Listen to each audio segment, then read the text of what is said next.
Souls could carry in the Gumo train. They will be breaking down all the place.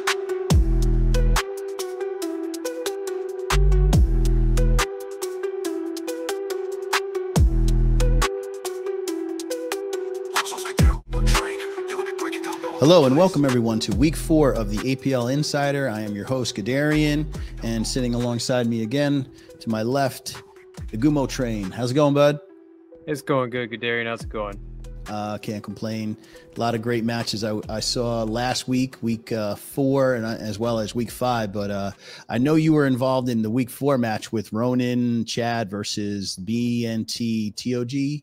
And that was like the most intense back and forth fight over Remagen Bridge I think I've ever seen in comp. Yes. The Remagen match, a beautiful bridge fight. They happened to draw the center of the bridge as the middle point, so nobody had the advantage. And it was just brutal back and forth. That bridge changed hands like 5-6 times. Yes, super exciting to watch. Hopefully the people tuned into that. I was like, man, I was almost sad to see that the match ended. I was hoping for at least another hour, honest to God. It was not like one of those grinding, man, is this thing ever going to end like a Purple Heart Lane? I bet the players felt otherwise. Yeah, they just wanted to get out. Yeah, for sure. But anyway, we're gonna put this in motion and we're gonna push into the week 4 highlights, starting with Division 4. Right, let's do it.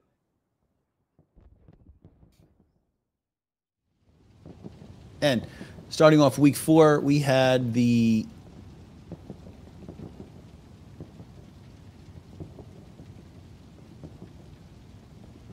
on Kharkov Day. The match was cast by Jig, and it was a pretty interesting fight. I mean, both teams were looking to get their first win of the season, and started off where Condor was taking the early cap, as you can see, doing a real nice job of getting to the strong point. But then you could see losing the momentum, losing their tank, actually both tanks going down here for both teams. However, Cobras Fumantes were able to right here take out a light, gaining the advantage. Obviously, then the infantry did the rest of the job, cleaning up the midpoint, and they took an early 3-2 lead, and they're basically holding. There was a moment right here where we see Condor might have a chance getting back in. They're very close at about the 41-minute mark. They're almost there, ready to take it 3-2. Cobras Formonte was able to battle back, push them out of the sector, clear it out. And as the highlights finish up right here, you can see we're now at about 13 minutes remaining. And icing on the cake, we had the IS-2, the Soviet tank, taking out the Tiger.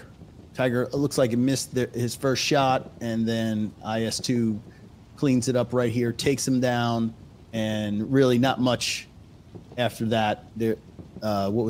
Condor didn't really offer much resistance after that tank went down, and they were able to get their first win of the year, 3-2. So good job for them. Hopefully this inspires them to continue to train and prep for the upcoming matches, maybe get themselves in a position where they can get themselves into the playoff contention. I mean, this is the first start, getting your first win. So hopefully we get to see good things out of them going forward. On to Division 3, we've got our man Gumo. All right, for Division 3 this week, we have Bad Intentions in the Old Guard versus Rangers of the North in Chad. Joining us tonight, we have Will B from Bad Intentions. How's it going? Good. How are you doing? I'm doing great. So this match started off as a prelude to how the entire rest of the match would go. Just a brutal exchange over the bridge. Was that center point predetermined for this match? No, the center point was not predetermined. Decided to go with random, and it happened to fall on the bridge. You guys got so lucky. yeah, we got lucky, and I know we were pretty happy about it when that happened.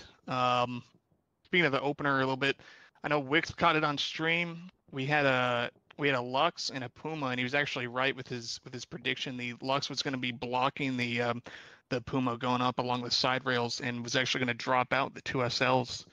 It ended up getting blown up.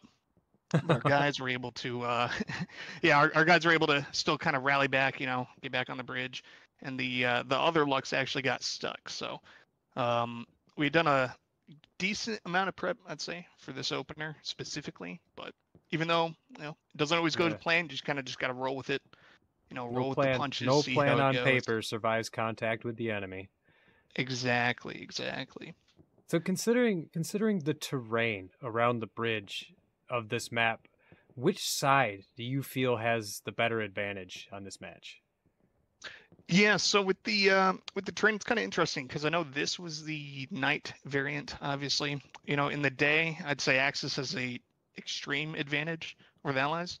With the night variation, I wouldn't say it's as much. I'd still think that the Axis does have a they have the giant hillside that they can put up their tanks on if they want to, but the fog really does reduce visibility. So you're more so going off of marks, or if their tanks push up, a little bit too far, then you can actually see them and see them shoot and stuff. But the night definitely kind of helps balance it out. So you're just kind of looking for muzzle flashes at that point. You can't actually see anything. Exactly. Yeah. And by the time that you do see something, it might be too late. They might have already started to cap or already cap. Right. But yeah. Yeah. So that bridge changed hands at least 6 times in this match. How difficult is it to keep your guys from becoming demoralized, each time you lose the bridge like that? Yeah, I mean, I know at least every time I saw it get half capped or fully capped, and it would flip, and it kept doing that over and over and over. It's like, man, like we just got to get on this bridge, hold it. And I was telling people in command chat, like at some point we had a Gary, we had 2 Garys on their side of the river, which is huge, but you still got to have people on the bridge holding the bridge. Really, you want SLs mostly spawning off those backline Garys. And so I just had to remind people in text chat and in game chat, like, hey guys, stay on the bridge, because that's kind of that's the part that matters right now. Right. I get it, you see that Gary over there, you want to flip to it, but you gotta slog it out on this bridge and really just hold it down. And slug it out, you guys did. It changed hands a bunch of times, but you slug it out for the last 30 minutes. You held it. You took the victory, and you knocked them down from their 3-0 winning streak. So congratulations to your guys' victory, and thank you so much for coming and talking with me today. Thank you for having me. All right, you take care. Thanks. See you. Okay, starting off, we have TL riding their trucks into town center like doomed chariots from hell, blasting rockets directly into the faces of Chimera, scoring them the initial cap. However, Chimera immediately begins pushing one of their tanks forward directly into the front door. Now, doing this puts pressure on town center from the front, while the infantry begins pushing through the courtyard south of town center in order to recapture the midpoint. You can see that happening here. Now, this is where the usual shenanigans break out. Like this. Wait, did he get it in the right spot? Oh, he got it in the spot. Oh, the tank's moving. Yeah, tell him to stop moving. moving. Got it. I think you can't get it off in that spot. I'm pretty sure it's in the track area. Oh no, It's all gummed up. No, he can get it.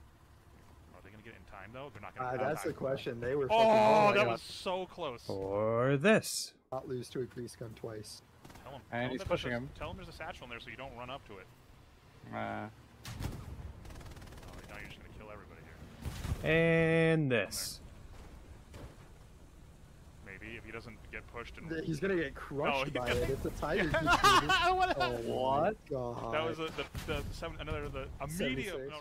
Now, around the 42-minute mark, Chimera did manage to half-cap Mont Helay with a single squad, with a nearly identical half-cap at around 24 minutes. However, massive waves of reinforcements spawned in and shut it down. And with that, Chimera managed to hold on to town center for a 3-2 victory. And GG.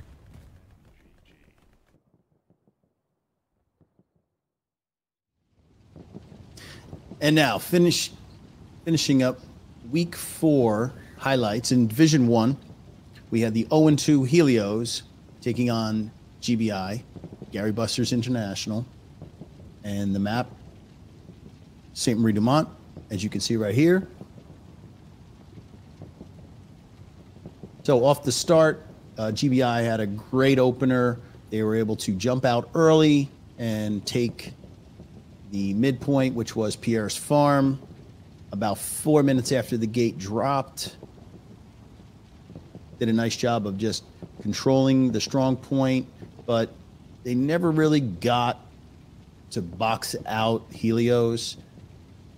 And you can see it right here. They're fighting to get back into the strong point. Helios moments away right now from taking back Pierre's Farm 3-2. And this is after roughly 10 minutes of fighting.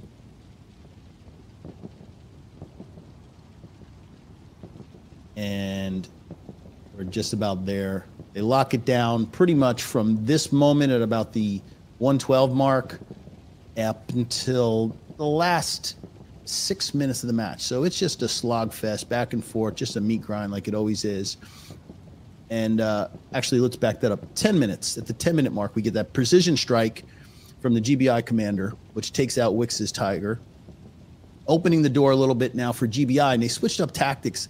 They had gone, and on the map edge, we've got Pizza Slice, and that's generally a hold. I thought they were diverting too much of their resources there until they changed up tactics, and they started, as you guys can see, going right down Broadway, right down the main, front door pushing it, getting bodies into the strong point, and overwhelming Helios. And as you can see right here at about the 6-minute mark, they were able to reclaim Pierre's Farm, but it's to be short-lived, as you're going to see in a moment,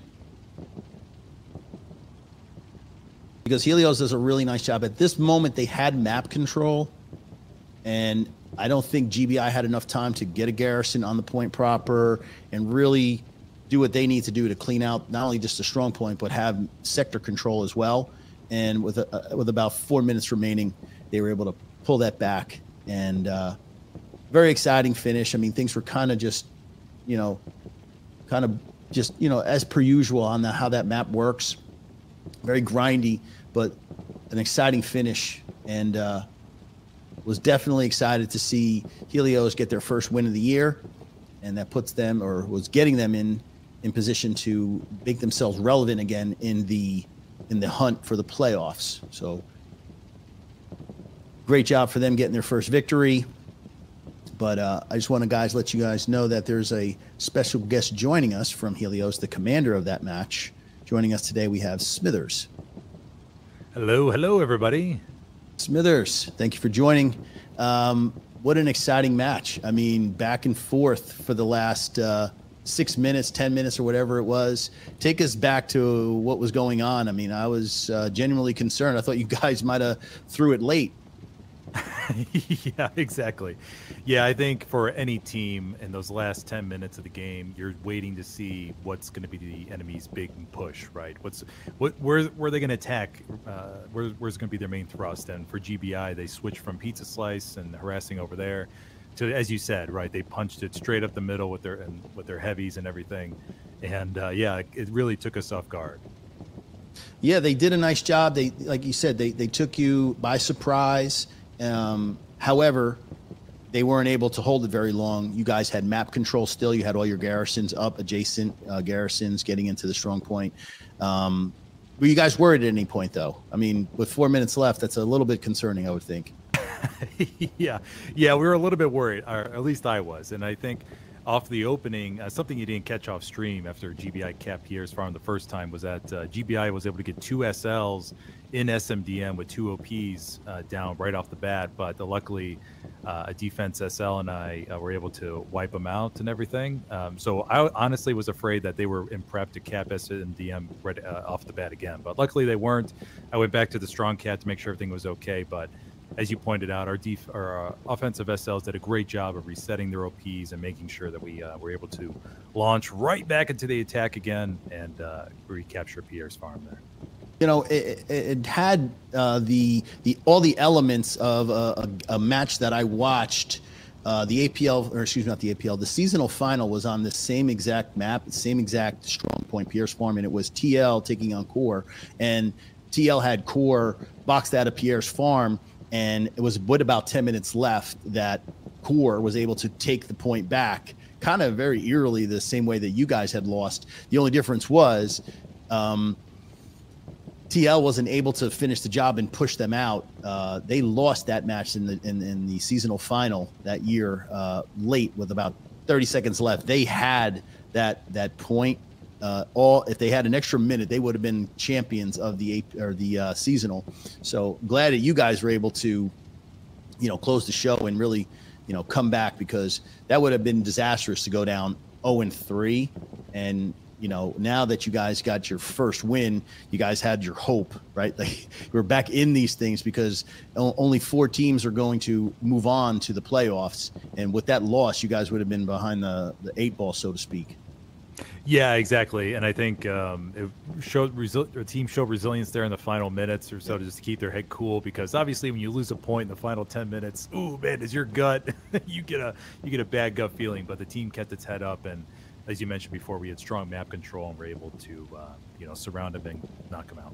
You pulled it out, and congratulations on the first victory. And hopefully you guys, with the week 5 coming up playing against Syndicate, you guys are gonna do really well, and hopefully put yourself in a position where you're actually in the playoff hunt again. So thanks for stopping by, Smithers, sharing that information with us. For sure. Glad to be here.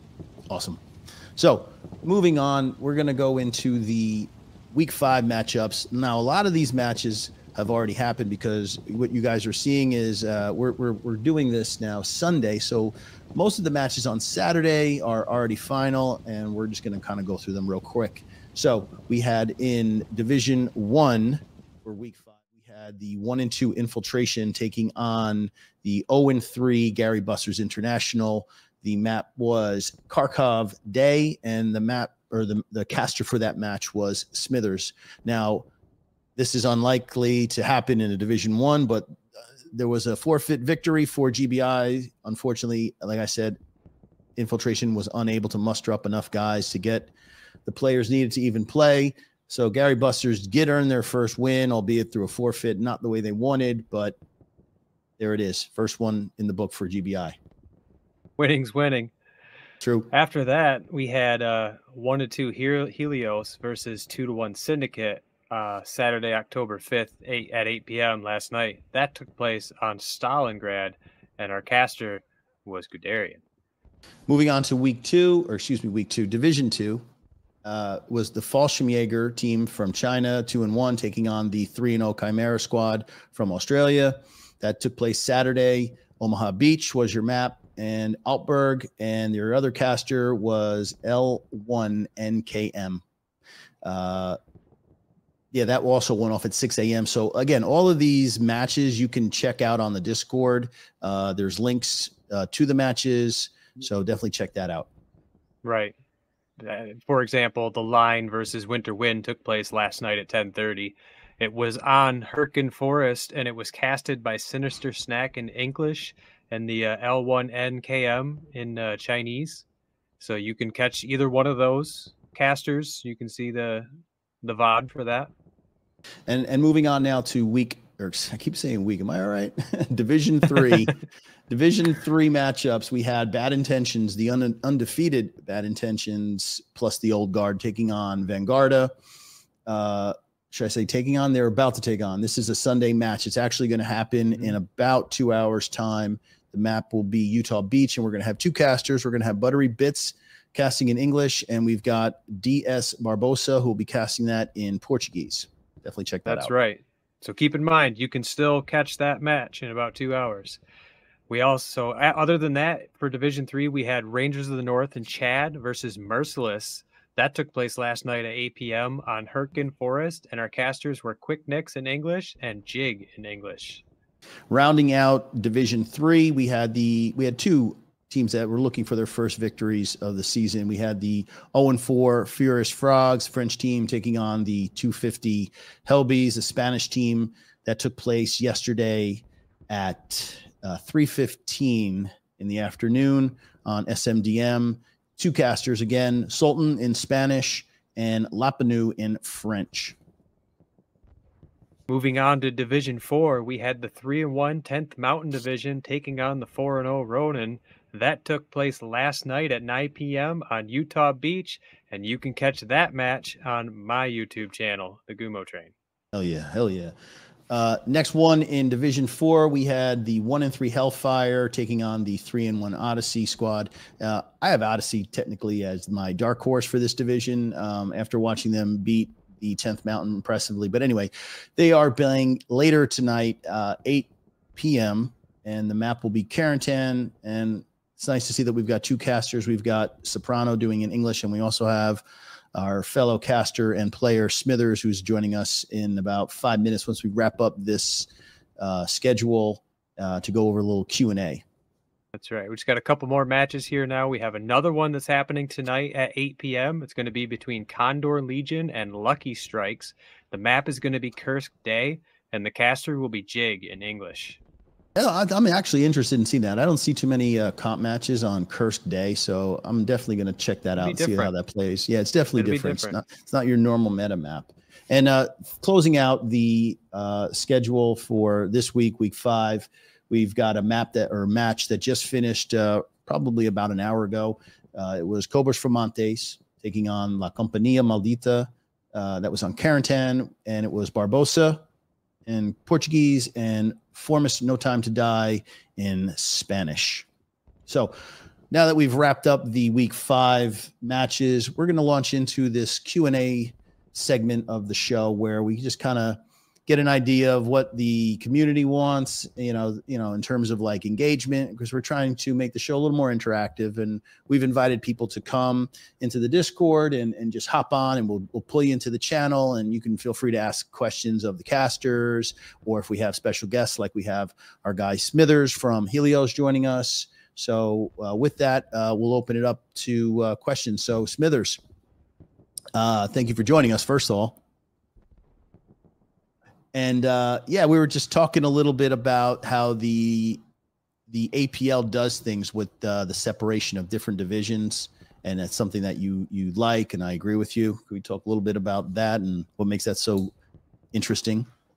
Yeah, for sure. I think with the APL, you have teams that are very similar skill structure, right, in the right divisions, and I think the Orga of APL did a really, really good job of setting that all up and making sure that there was really no lopsided teams in each division, right? And I think you're seeing really high quality games, right? And I think the casters are enjoying them as well, because there's so much randomness that happens, and there isn't just like, oh, another 5-0 in 20 minutes, right? So, yeah, I think that's not exciting for anyone. Yeah, definitely, steamrolls are not fun. It's not fun for the casters. Not good for the players, not good for the audience. So yeah. Yeah, moving on to like what seasonal does. I know we talked about a little bit about what seasonals does, and I think if we perhaps tweak that a little bit. I know seasonal is big about like having a huge tournament, but like you said, you're going to get these lopsided matchups. Would you say something like, what percentage of the matches ended in 5-0?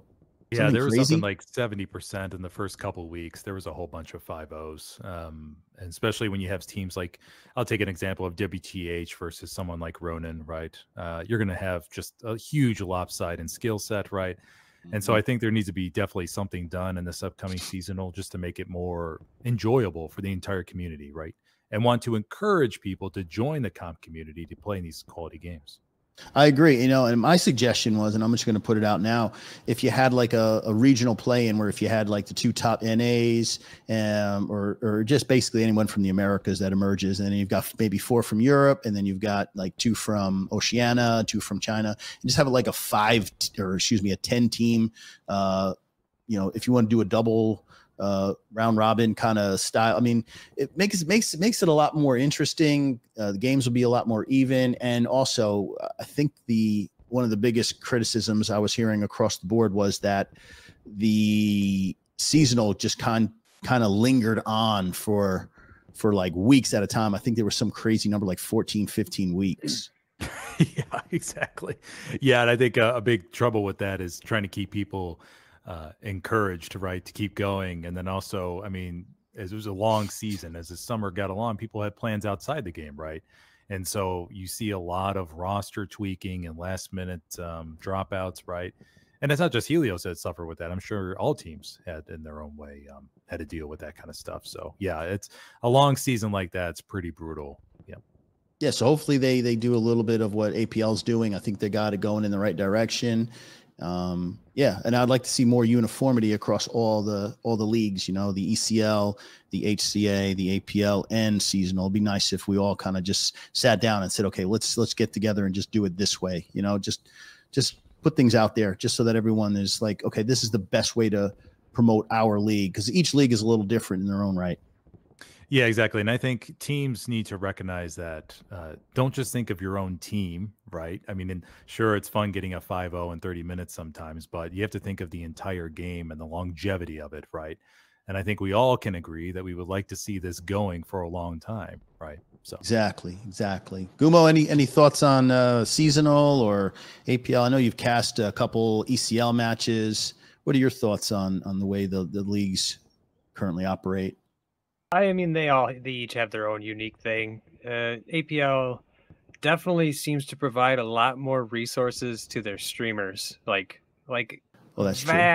vast amounts of resources compared to what. And I have seen a little bit more in the ECL in a few weeks. They just rebranded and stuff, so I don't want to go into too much detail about the ECL while I'm on an APL show, but yeah, I'd say all the leagues are doing a good job to try and make themselves look good to both the players as well as the fans who like to watch just to watch. Right. It's all about attracting more people, more eyes on the screen. It elevates everyone. It gives the casters, you know, the views and the recognition, as well as the teams, you know, because we're here, you know, shining a light on the teams and the league in general. So everybody, it's a win-win. So that's what we're shooting for. So anyway, like I said, we've got some upcoming matches. What do you guys think about the last three? And is there anyone that jumps out on you? I think.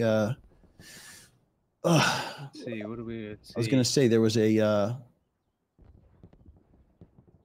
my goodness, I'm looking for the one. Well, there's the Hellfire Odyssey matches coming up. I know you were talking about Odyssey being your dark horse. Tell us about that. Yeah, Odyssey looked really impressive. They took down the undefeated at the time, the 3-0 10th Mountain group, 5-0 on. I don't remember the map, but I mean it's really irrelevant. I mean they just dominant. I mean look really good, and they're going to challenge. And they are in Group 3 or Division 3, correct?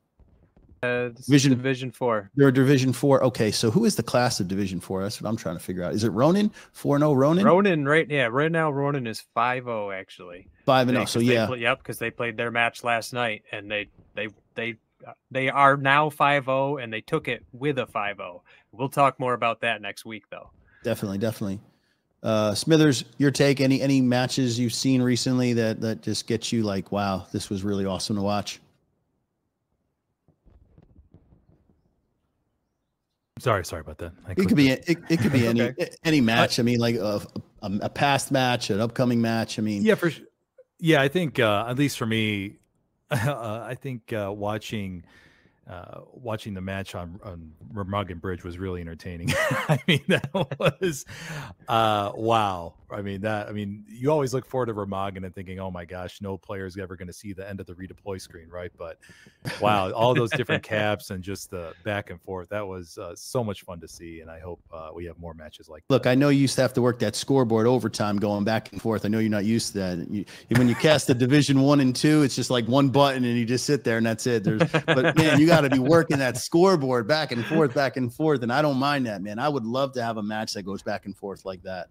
You know, with that being said, I would love to see more like unique maps in these matchups. You know, you see Utah Beach and Carentan over and over and over again. And I get why. They're fair. It's good. They're good matches, good maps for each team to have a good chance of winning. And you get these other maps that you got half your players, they don't even want to sign up for the roster because they don't want to play on that map. Yeah, I feel that. I mean, here's a question for either one of you guys. What do you think of the new 15.2 update and the ability to customize the map layouts? I personally haven't even used it.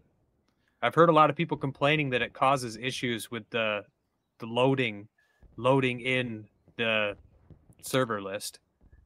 At least from commander standpoint, I think it's great. I think, especially from dry run. Mhm. We can agree with another team to play a certain point, right? And we don't have to worry about flipping the map 45 times to get it. And so now it's just instantaneous that we can get the point layout we want, and we start the game right away, right? So I think it's a really big. It seems insignificant to some, but from another level, I think it's a really big update. My It question is, definitely has its advantages. I was Sorry, going to go say, ahead. Goom, how do you incorporate that in with the map bands? I mean, how does the strong point work? Like, where I get it, if you guys have map bands and just have, and now you've worked it down to, okay, it's going to be this map. I mean, would you have like a further map band on like, how do you determine what the strong points would be? I mean, like I can play it either way. You know, some people like the randomness of like the flip, and some people want to say, no, I want this particular custom loadout. I mean, you could do something like, say, if the teams want a random flip, or you could even do it like the way they do the 30-minute delay. If one of the teams requests a random flip, then it's random. But if both teams can agree on a center point or a specific lineup, however they want to agree on it, then they should. And then why not? If both teams want it. How does that work for you, Smithers? Sorry, but no, we haven't, I guess, got to that line got to that point from like a tournament standpoint. But I'd be definitely interested to see for points like Utah, right? If we can agree on a certain midpoint besides something like Chapel, where it's heavily allies favored, right? Or Remagen to make it always the bridge, right? I think that would be. I think that'd be good. Nice. Yep, nice. that was literally, I asked that question when I watched the Remagen match, is that did you guys pre-select the bridge this one time just to make sure that it was the bridge? Because Remagen's definitely a map where one side can get a huge advantage if the point's on their side. But anyways. Yeah, noticing the time, we got about 30 seconds left now. Real quick comment. The 15.3 is on the way. We don't know when it's going to get delivered, but Purple Heart Lane got a makeover. Your thoughts on that? Anybody real quick? I love Purple Heart Lane, so I'm excited to see what they do. Smithers, did you try it? Did you have an opinion? Care less? Love it? At least from my standpoint, I think it'd be good for Infantry to get more cover in the course of the map, right? So I think that's going to be one of the additions instead of all those deaths in the open fields. I say give us a swim animation. Allow us to swim through the damn water. It's freaking ridiculous. God damn, I love it. We're drowned. We got 6 seconds. We can't hold our breath. Are you kidding me? Yeah. Anyway, that'll about wrap it up for the Q&A section. I want to thank the people for watching, the audience, you guys that support what we're doing. Of course, the teams for helping us bring this live to you. Hopefully, you guys are enjoying what we're doing here. Before I send it out, Goom, you got any final thoughts? No, I think this was a good show. I had a great time hanging out and having some laughs, having Smithers here with us. Smithers, hey, thanks for Smithers, coming. for coming. For sure, guys. Really, glad to be here. Awesome. Really appreciate it. But yeah, Awesome. No, that's it from me. So that'll about wrap it up from Gadarian, Gumo, Smithers. We'll catch you on the next one. Peace.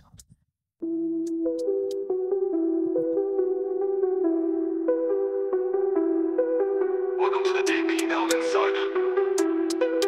Here we'll be breaking down all the plays. Yourself Gadarian, the Gumo train. Then we'll be breaking down all the plays.